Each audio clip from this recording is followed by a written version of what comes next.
वो सोच रही थी कि वो क्या करे। एक कांस्टेबल ने शुभांगी से आकर कहा, मैडम, सब कुछ तैयार है। शुभांगी ने कहा, चलो मैं आती हूं। शुभांगी ने कुछ सोचा और कैंप की ओर बढ़ गई। धीमे कदमों से वो कैंप के पास गई। यहां तैयारियां पूरी होते होते शाम हो चुकी थी। शुभांगी ने सभी को ऑर्डर देते हुए कहा, आप सभी जैसे कि जानते हैं कि यहां अक्सर शाम के समय ही अधिकतर घटनाएं घटी हैं। इसलिए हमें शाम से ही अपनी पूरी तैयारी करनी होगी। इसलिए आज आप सब थक चुके हैं, अभी जाकर आराम करिए और जिन्हें जो काम सौंपा गया है वो उसके लिए पूरी ईमानदारी से तैयार रहें। लेकिन ये याद रहे कि हमें आराम के दौरान भी चौकन्ना रहना होगा, क्योंकि हमें नहीं पता कि हमारी लड़ाई किससे है। हमारा दुश्मन छिपकर वार करता है। वो सब कुछ ऐसा करता है जिससे हम अपना मानसिक संतुलन खो बैठते हैं। इसलिए हम सभी को एक साथ एक टीम की तरह मिलकर काम करना होगा। अभी के लिए आप सब आराम करिए, कल सुबह से हमारा मिशन शुरू होगा। शुभांगी भी खाना खाकर अपने कैंप में चली जाती है। वो कैंप में लेटी ही थी कि बाहर से हल्की हल्की हवा पहाड़ी से नीचे उतरने लगी। वो हवा के साथ उस खुशबू को लेकर आ रही थी। ये वही खुशबू थी जिसे शुभांगी ने कुछ दिनों पहले होटल में सर्च के दौरान महसूस की थी। शुभांगी ने अपनी पूरी टीम को अलर्ट मैसेज भेज दिया और खुद बाहर आ गई। लेकिन ये क्या, अचानक ठंडी हवा की जगह काले बादलों ने ले ली और तेज बिजली कड़कने लगी। ऐसा लग रहा था काफी जोर की बारिश होगी। लेकिन हल्की बारिश करके बादल आगे बढ़ गए। शुभांगी ने बाहर निकलकर देखा कि जो महक हवा में थी वो गायब हो चुकी थी। शुभांगी ने मन ही मन सोचा, ये क्या हो गया? अचानक से महक गायब कैसे हो गई? शुभांगी हैरान थी। उसने मन ही मन सोचा, रजत सुंदरी के जागने में अभी 3 दिन बाकी हैं। लेकिन मुझे आज ही ऐसा क्यों लग रहा है कि कुछ ना कुछ गड़बड़ होने वाली है। हृदयम अपने घर में जब से आया था वो अपने कमरे में ही ध्यान में बैठा था। उसे पंच महाभूतों की शक्तियों को एक्टिवेट करना था, जिसकी प्रोसेस लंबी थी। उसके पास समय कम था। रजत सुंदरी को जागने में 3 दिन बाकी थे। उसके बाद उसके प्रकोप को रोकना मुश्किल हो जाएगा। एक बार रजत सुंदरी के जागने के बाद वो तब तक नहीं रुकेगी जब तक कि सूर्य उत्तरायण नहीं होगा। हृदयम ध्यान में ही था कि तभी उसे गंभीर आवाज आती है, हृदयम, तुम जिस शक्ति से लड़ने जा रहे हो वो कोई साधारण शक्ति नहीं है। वो सालों से गुस्से में है। गुस्से और इंतजार के कारण उसकी शक्ति बहुत बढ़ चुकी है। इसलिए तुम्हें अपनी सारी शक्तियों को पहले हासिल करना होगा। अब तक तुमने 3 शक्तियां हासिल कर ली हैं। अब तुम साधना के चौथे पड़ाव पर पहुंच चुके हो। ये अग्नि साधना है। इसे पाने में बहुत कष्ट होगा और इसे हासिल करने के लिए धैर्य की आवश्यकता होगी। हृदयम ने कहा, पापा, मैं तैयार हूं। अब तुम योग अग्नि पैदा करो। हृदयम ने योग अग्नि का ध्यान शुरू किया। कुछ ही देर में उसके शरीर से भाप उठने लगी। उसका पूरा शरीर लाल होने लगा। हृदयम के बालों से हल्की हल्की लपटें उठने लगी थी कि तभी उसने कुछ ऐसा देखा कि उसका सारा ध्यान टूट गया। हृदयम की आंखें गुस्से से लाल थी। हृदयम उठा और उसने कहा, शुभांगी, तुम नहीं सुधरोगी। हृदयम अपनी साधना को अधूरी छोड़कर उठा और शुभांगी के पास पहुंचने के लिए तेजी से निकल पड़ा। पहाड़ी के नीचे पुलिस कैंप में शुभांगी को किसी ने फोन पर बताया कि गांव के कुछ बच्चे शाम से गायब हैं। वो नहीं मिल रहे हैं। शुभांगी ने पूछा, आखिरी बार बच्चे कहां दिखे थे? बाबूराम ने बताया कि आखिरी बार बच्चों को नागार्जुन होटल के खंडहरों की ओर जाते हुए देखा गया था। शुभांगी ने नाराज होते हुए कहा, मैंने आप सबको मना किया था ना कि उधर कोई ना जाए, लेकिन आप लोग हैं कि किसी की बात को सीरियसली लेते ही नहीं हैं। बाबूराम ने कहा, मैडम, बच्चे हैं, पता नहीं कैसे चले गए। हमने सबको मना किया था। शुभांगी ने बाबूराम से कहा, ठीक है, आप लोग परेशान मत होइए और सभी लोगों को बोल दीजिए कि वहां कोई भी ना जाए। मैं देखती हूं। जी मैडम। शुभांगी ने सोचा, मैं जब पिछली बार वहां गई थी तब उन दोनों कांस्टेबल को पता नहीं क्या हो गया था, लेकिन मुझे कुछ नहीं हुआ था। मैं खुद ही जाकर देखती हूँ। शुभांगी ने कुछ लोगों को बताया कि वो किसी जरूरी काम से जा रही है, थोड़ी देर में वापस आ जाएगी। शुभांगी ने जीप निकाली और अकेले ही नागार्जुन होटल के खंडहरों की ओर निकल पड़ी। कुछ देर की ड्राइव के बाद शुभांगी वहां पहुंच जाती है। शुभांगी मोबाइल के टॉर्च से ही बाहर इधर उधर देखती है और बच्चों को बुलाने के लिए आवाज देती है, लेकिन किसी भी तरह की आवाज नहीं आई। शुभांगी होटल के अंदर जाने से हिचक रही थी, उसकी हिम्मत नहीं हो रही थी। शुभांगी खुद से कहती है, ये बच्चे भी न जाने कहां गए होंगे। अगर मैं ही अंदर जाने से डर रही हूं तो बच्चे कभी भी अंदर नहीं जाएंगे। ये सोचकर शुभांगी वहां से वापस लौटने के लिए मुड़ी ही थी कि तभी उसे होटल के अंदर से कुछ आवाज आती है, जैसे किसी का मुंह दबाया गया हो और वो मदद के लिए आवाज कर रहा हो। शुभांगी ने पलट कर देखा, ये आवाज होटल के खंडहरों के अंदर से आ रही थी। शुभांगी खुद से कहती है, ये आवाज कैसी? मुझे अंदर जाकर देखना ही पड़ेगा। शुभांगी ने अपनी गन निकाली और होटल के अंदर चली गई। उसे अंधेरा और भयानक लग रहा था। वो धीरे धीरे आगे बढ़ रही थी। उसे हर जगह से आवाजें आ रही थी। उसे लग रहा था कि वो किसी भूत प्रेत के घर में आ गई है। अचानक उसे एक कमरे से रोने की आवाज सुनाई दी। वो कमरे में गई तो देखा कि एक लड़की बंधी हुई है। लड़की की आंखें डर से फटी हुई थी।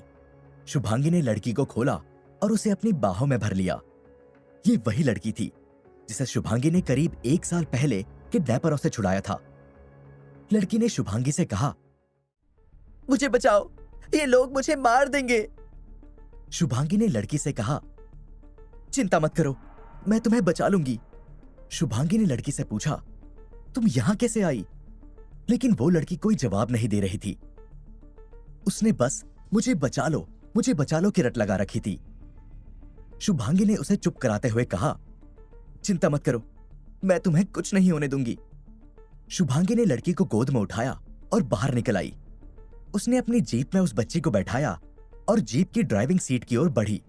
शुभांगी ने जीप स्टार्ट की ही थी कि उसकी नजर बगल वाली सीट पर पड़ी। सीट पर बच्ची नहीं थी। शुभांगी को कुछ समझ नहीं आया। वो जीप से उतरकर एक बार फिर बच्ची को खोज रही थी, लेकिन आसपास वो कहीं नहीं दिखी। शुभांगी को एक बार फिर अंदर से आवाज आई। शुभांगी दोबारा होटल के अंदर जाती है। वो इधर उधर ढूंढ ही रही थी कि तभी उसे एक कमरे के कोने में एक औरत दिखी जिसे किसी ने बहुत मारा था। वो रोती हुई अंधेरे में बैठी थी। शुभांगी उसके पास गई। उससे शुभांगी ने पूछा, तुम कौन हो? उसने अपना चेहरा ऊपर किया। ये तो निशा, उसकी फ्रेंड थी, जिसके बारे में शुभांगी ने सुन रखा था कि किसी एक्सीडेंट में उसकी मौत हो चुकी थी।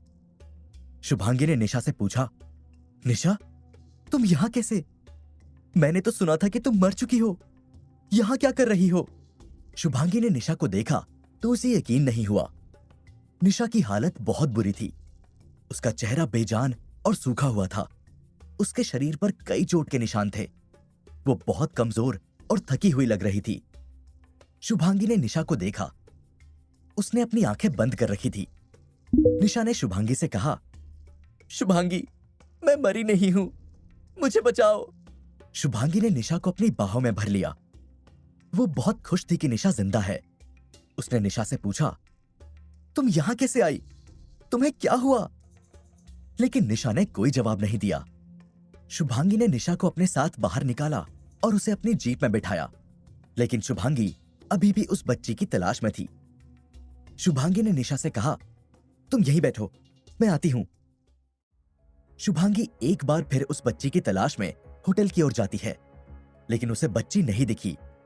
शुभांगी खड़ी सोच ही रही होती है कि तभी उसने बच्ची को होटल के अंदर की ओर भागते हुए देखा। वो बच्ची इस तरह से भाग रही थी कि जैसे कोई उसका पीछा कर रहा हो। शुभांगी भागते हुए उसके पीछे जाती है। शुभांगी एक बार फिर होटल के अंदर थी। शुभांगी एक कमरे से दूसरे कमरे में बच्ची को खोज रही थी। तभी शुभांगी एक कमरे में धीरे से अंदर जाती है। ये शायद होटल का किचन रहा होगा। शुभांगी उस बच्ची को इधर उधर ढूंढ ही रही थी कि तभी शुभांगी ने देखा कि बच्ची किचन की अलमारी के ऊपर बैठी थी। शुभांगी का दिल तेजी से धड़क रहा था। शुभांगी एक बार तो उसे देखकर डर जाती है।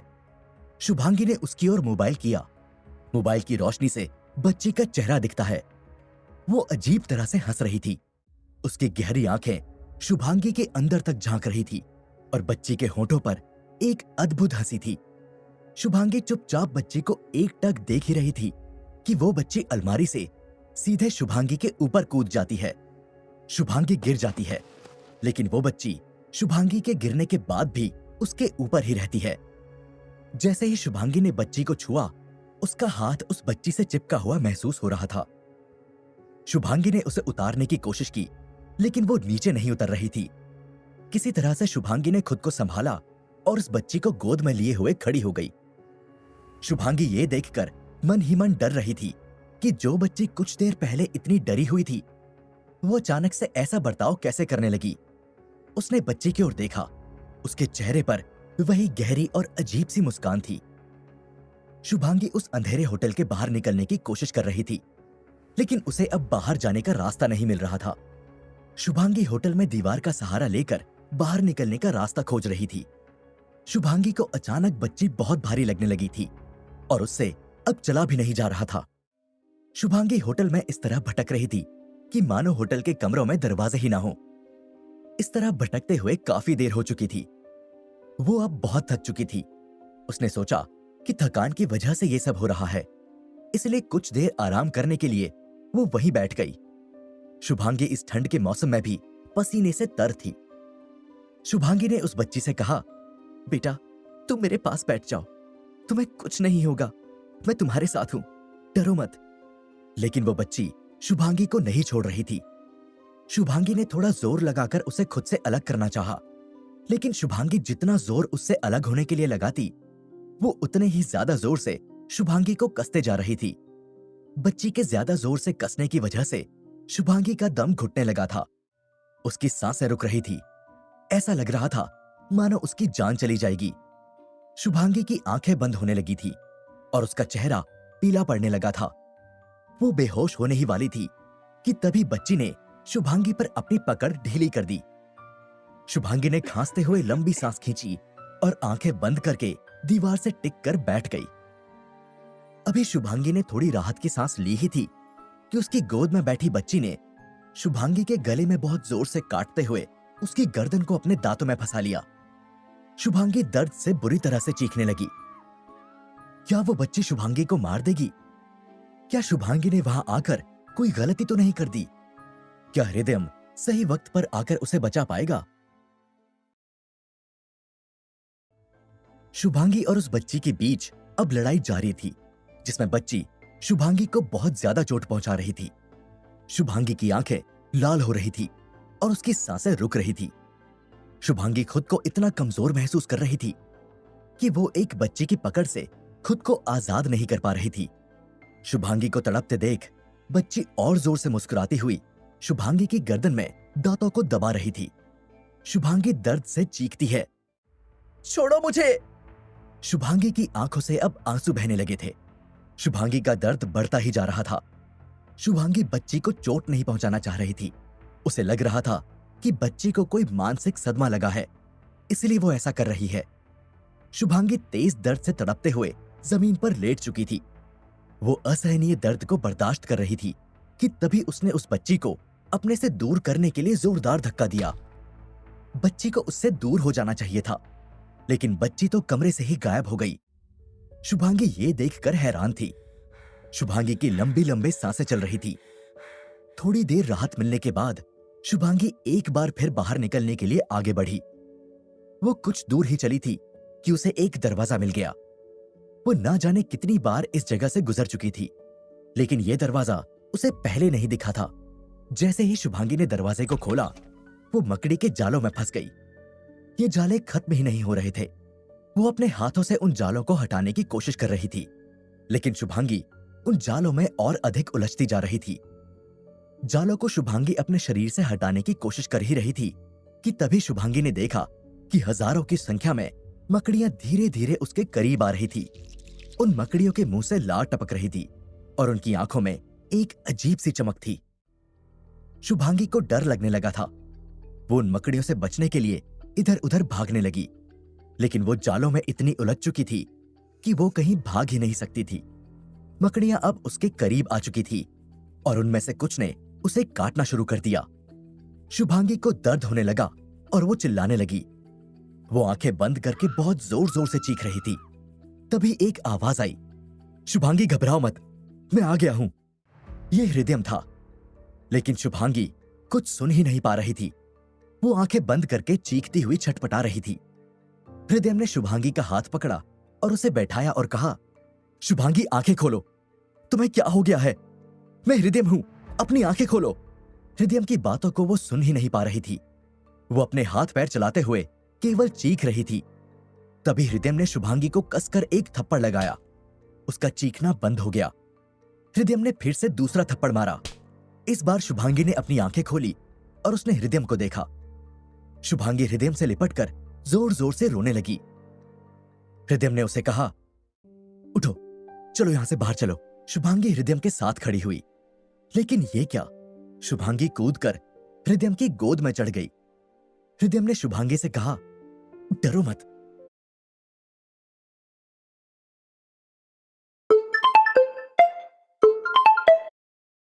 तुम बिल्कुल ठीक हो, नीचे उतरो, तुम्हें कुछ नहीं होगा।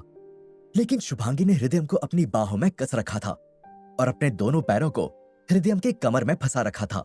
हृदय शुभांगी को इसी तरह गोद में उठाए धीरे धीरे आगे बढ़ रहा था। शुभांगी भटकते हुए होटल के काफी अंदर आ चुकी थी। हृदय उसे गोद में उठाए धीरे धीरे बाहर निकल रहा था। इस तरह चलते हुए हृदय शुभांगी के नर्म शरीर को फील कर रहा था। हृदय ने मन में सोचा, शुभांगी देखने में जितनी सुंदर है उतनी ही सॉफ्ट है। हृदय ने शुभांगी की पतली कमर पर हाथ रखा। कमाल का फिगर है शुभांगी का। इस हालत में यह बात सुनकर शुभांगी थोड़ा शर्मा गई। कुछ देर बाद हृदय और शुभांगी होटल के बाहर निकल आते हैं। हृदय शुभांगी को धीरे से कहता है, शुभांगी, अब हम होटल के बाहर आ चुके हैं, नीचे उतरो, देखो अब यहां कोई खतरा नहीं है। लेकिन शुभांगी अपनी आंखें बंद किए हुए हृदय से ही लिपटी थी। वो नीचे उतरने के लिए राजी ही नहीं थी। तभी हृदय के दिमाग में कुछ सूझा। उसने शुभांगी के शरीर पर अपने हाथों को फेरा। ऐसा करते ही शुभांगी की बंद आंखें खुल गई। उसने अपनी बड़ी बड़ी आंखें एक झटके में खोल दी और हृदय की गोद से झटके से उतर गई।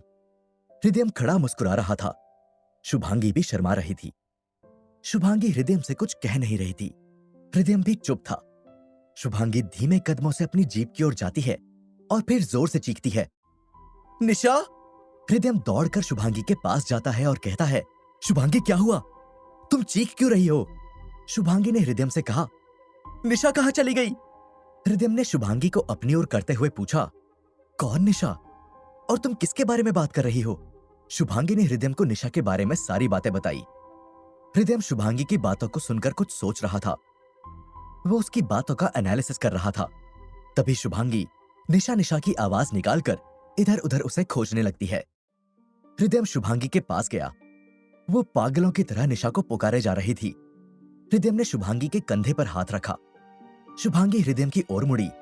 तभी हृदय ने शुभांगी को फिर से एक थप्पड़ जड़ दिया। शुभांगी को ठंड रात में यह थप्पड़ कुछ ज्यादा ही जोर से लग गया था। शुभांगी अपने हाथ से गालों को सहलाने लगी। हृदय की आंखें शुभांगी को सॉरी बोल रही थी। शुभांगी ने हृदय की ओर बढ़ते हुए कहा, साले, जब से मिला है थप्पड़ पे थप्पड़ मारे जा रहा है, रुक तुझे बताती हूं। यह कहकर शुभांगी ने हृदय का कॉलर पकड़ा और हृदय को किस कर लिया। हृदय को समझने में थोड़ा टाइम लगा, लेकिन उसने भी शुभांगी को अपनी बाहों में भर लिया। दोनों एक दूसरे में डूब चुके थे। हृदय न जाने कब से इस दिन का इंतजार कर रहा था। शुभांगी ने धीमे से अपने होठों को हृदय के होठों से अलग कर दिया। दोनों ने एक दूसरे को देखा।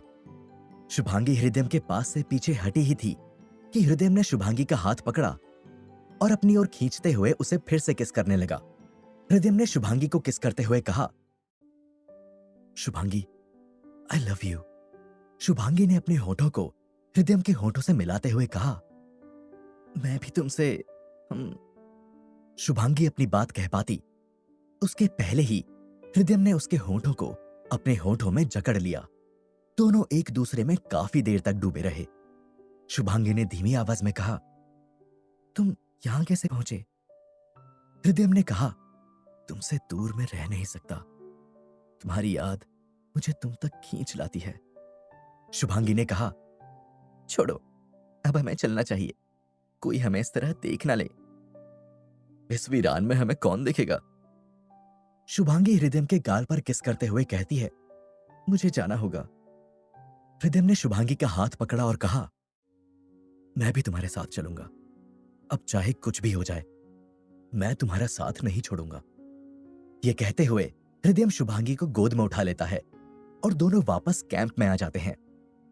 लेकिन शुभांगी के मन में वही चल रहा था जो उसने उन खंडहरों में देखा था। रात के समय पुलिस कैंप के पास कार आकर रुकी। दो पुलिस वाले कार के पास बंदूक लेकर आते हैं। कार के अंदर शुभांगी थी। उसे देखते ही दोनों सैल्यूट करते हैं। शुभांगी कार से उतरकर उनसे पूछती है, क्या कोई नई सुराग मिले? पुलिसकर्मी शुभांगी से कहता है, नहीं मैडम, हमने आसपास के इलाके की तलाशी की, लेकिन कुछ भी नहीं मिला है।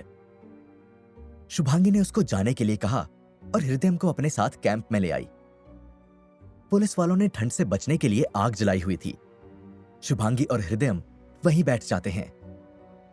शुभांगी हृदय से कहती है, पता नहीं इस सब का अंत कब होगा। तभी उसे कुछ याद आता है। उसने मोबाइल निकाला और बाबूराम को फोन लगाया। हेलो बाबूराम। बाबूराम ने कहा, जी मैडम, मैं कब से आपको फोन लगाने की कोशिश कर रहा हूं, लेकिन आपका फोन लग ही नहीं रहा था। क्यों, अब क्या हो गया? मैडम, मैं आपको बताने के लिए फोन कर रहा था कि जो बच्चे गुम हो गए थे वो मिल गए हैं। शुभांगी ने हैरानी से पूछा, कहां मिले वो? मैडम, वो दोनों शहर चले गए थे।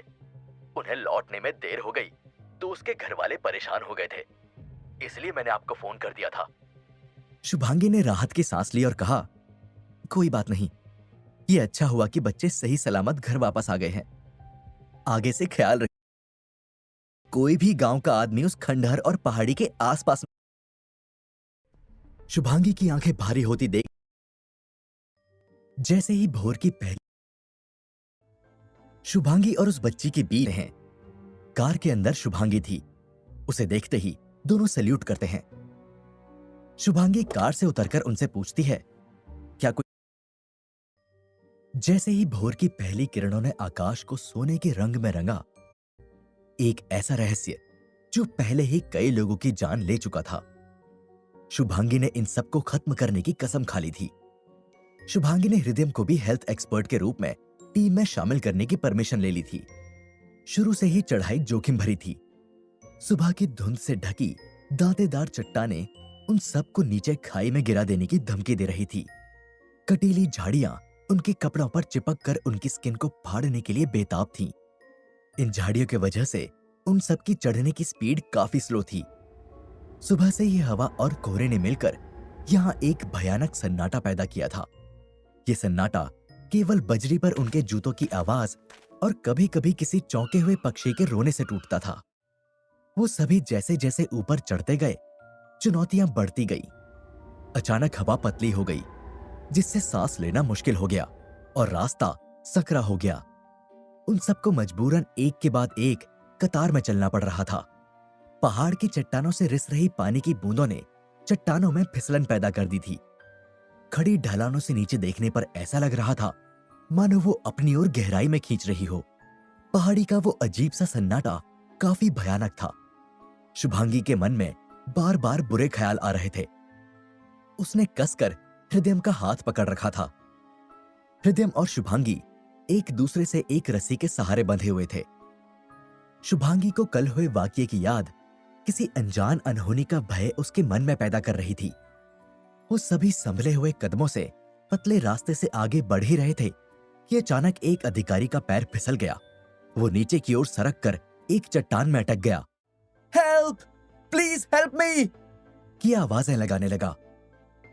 शुभांगी ने कहा, ये देखो, वो भी जिंदा है, वो मदद के लिए बुला रहा है। तभी लटके हुए आदमी ने आवाज लगाई, I can't hold it any longer, please save me. हृदय ने कहा, हमारे पास टाइम कम है, जो भी करना है जल्दी करना होगा। शुभांगी, तुम अपनी रस्सी खोलो, जल्दी करो। शुभांगी ने खुद को अलग किया।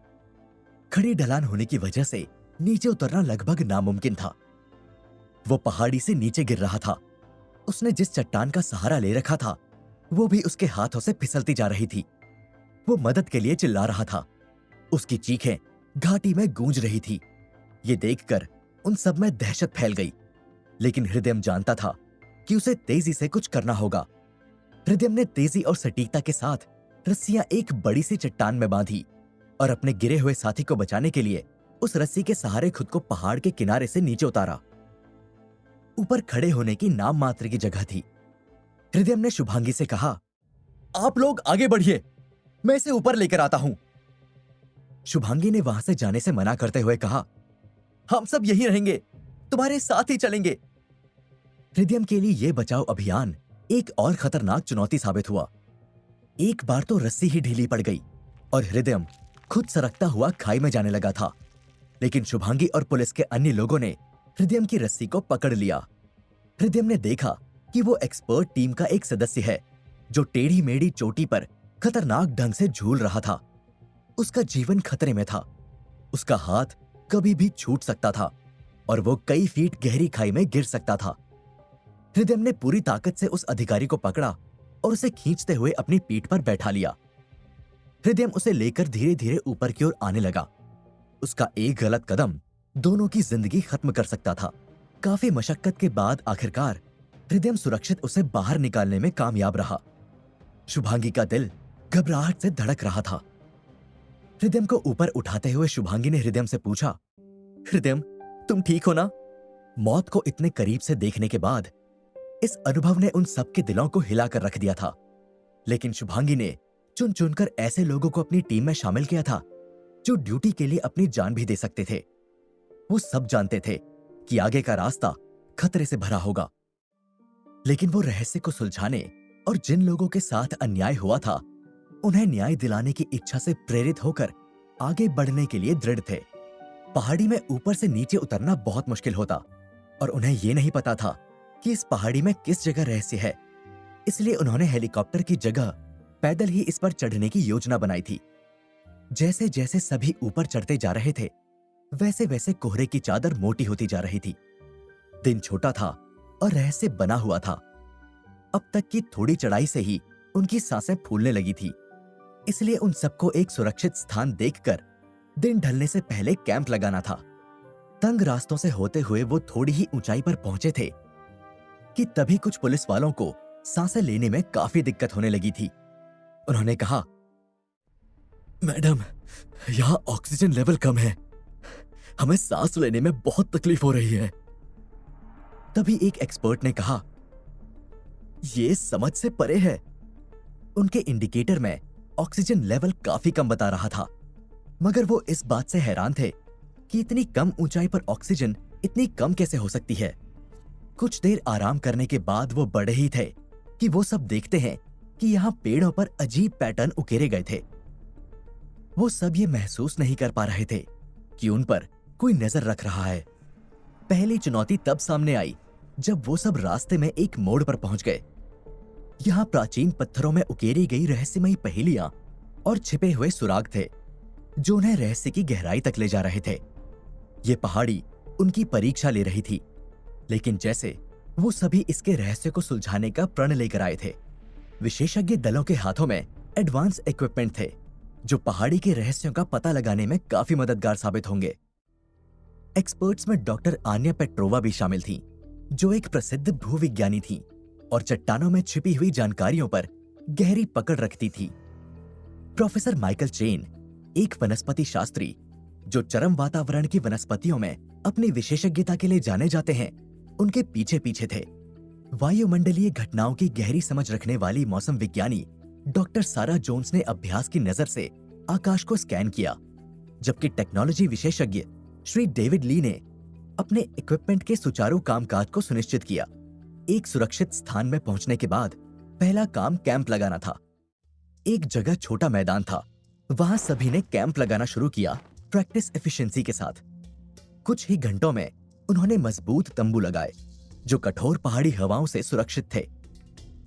ग्राउंड पेनिट्रेटिंग रडार, भूमिगत संरचनाओं का मानचित्रण करने में सक्षम एक शक्तिशाली उपकरण सावधानीपूर्वक तैनात किया गया था। थर्मल इमेजिंग तकनीक से लैस एक ड्रोन ऊपर मंडरा रहा था।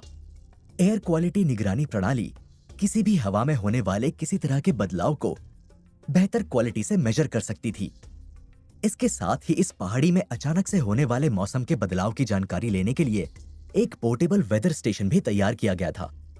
जैसे जैसे कैंप ने आकार लिया, विशेषज्ञ एक मेज के चारों ओर छिप गए। उनके चेहरे उनके लैपटॉप की चमकती स्क्रीन से रोशन हो गए। वहां रखी डिवाइसेस से डेटा का फ्लो शुरू हुआ, जिससे पहाड़ी की एक जटिल तस्वीर तैयार हुई। डॉक्टर पेट्रोवा ने रडार स्क्रीन पर कुछ स्ट्रेंज देखा।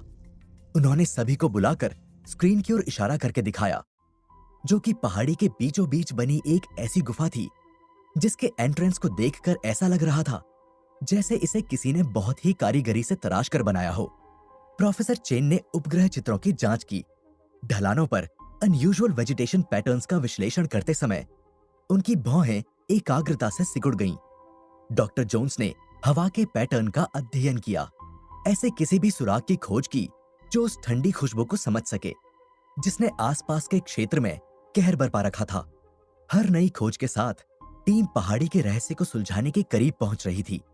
वो समझ गए कि जिन रहस्यों का वो सामना कर रहे हैं वो केवल भूवैज्ञानिक या वनस्पति संबंधी नहीं है, बल्कि इतिहास, विज्ञान और मानव मन के सबसे अंधेरे कोनों के धागों से बुनी गई एक जटिल टेपेस्ट्री थी।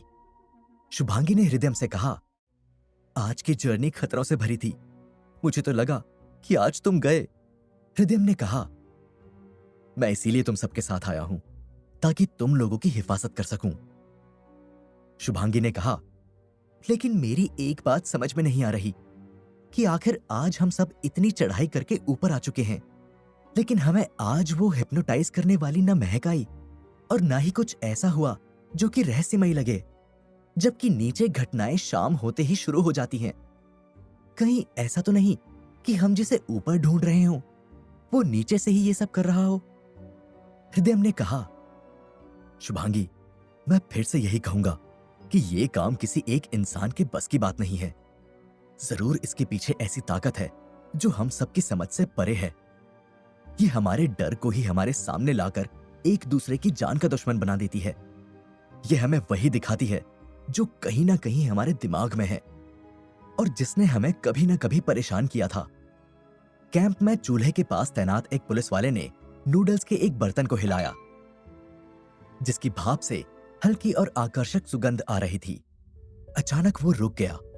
खुशबू तेज होने के कारण उसकी आंखें चौड़ी हो गईं। ये खुशबू मीठी और मादक थी जो वहां के लोगों की जानी पहचानी थी। कुछ ही देर में वो अपने साथियों की ओर मुड़ा। तब दूसरे पुलिस वालों ने देखा कि उसके चेहरे पर एक अजीब सी ठंडी मुस्कान थी। उसकी आंखें हिंसक भूख से चमक रही थीं। एक एक करके दूसरे पुलिस वाले भी उस खुशबू की घातक शक्ति के आगे झुकने लगे, जैसे किसी ने उन्हें पूरी तरह से अपने वश में कर लिया हो। कुछ ही देर में वो सभी एक दूसरे की जान के दुश्मन बनकर बड़ी ही बेरहमी से एक दूसरे पर हमला करने लगे। उनके सामने जो कोई भी आ रहा था वो उसे जानवरों की तरह नोचकर काट रहे थे, मार रहे थे। कैंप में अफरा तफरी मच गई। वादी की शांति की जगह चीख पुकारने ले ली। उस खुशबू ने एक इनविजिबल हाथ की तरह उनके दिमाग को घुमा दिया और उन्हें खतरनाक वहशी जंगली जानवर बना दिया। कोई उन सबको अपने हाथों से नासमझ कठपुतलियों की तरह नचा रहा था। अफरा तफरी के बीच एक पुलिस वाले ने, जिसका चेहरा लड़ते हुए बुरी तरह बिगड़ गया था, उसने अपने चेहरे के झूलते हुए एक हिस्से को अपने हाथों से पकड़ रखा था। इसके बावजूद भी वो दूसरों को मारने पर उतारू था। उसने चूल्हे से जलती हुई लकड़ियां उठाई और एक्सपर्ट्स के कैंप में फेंक दी और खुद चूल्हे के ऊपर कूद गया। उसके पूरे शरीर में आग लग गई। आग की लपटें उठने लगी। उसकी जलती हुई स्किन की तीखी गंध हवा में भर गई। वो जलते हुए दौड़कर अपने शरीर में लगी हुई आग से सभी कैंपों को जला रहा था। शोर सुनकर हृदय और शुभांगी भी बाहर आए। शुभांगी बाहर का मंजर देखकर बहुत डर गई। उसके मुंह से आवाज तक नहीं निकल रही थी। वो मूर्ति बनकर खड़ी थी कि तभी वो जलता हुआ पुलिस वाला शुभांगी की ओर अपनी दोनों बाहें फैलाए हुए आ रहा था। शुभांगी उसे देखकर भागना चाहती थी, लेकिन उसकी टांगें वहीं जम सी गई थी। वो तेजी से दौड़ता हुआ शुभांगी के पास आया और वो शुभांगी को पकड़ने ही वाला था कि तभी हृदय ने शुभांगी को अपनी ओर खींच लिया। अगले ही पल वो जलता हुआ आदमी गहरी खाई में गिर गया। हवा में फैली सुगंध से शुभांगी की पलकें भारी होने लगी। उसकी आंखें झपकने लगी। क्या होगा शुभांगी का? क्या वो भी हिंसक होकर कुछ कर बैठेगी, या फिर हृदय का सामना होगा एक नई ताकत से? क्या वो अपनी खोज पूरी कर पाएगा?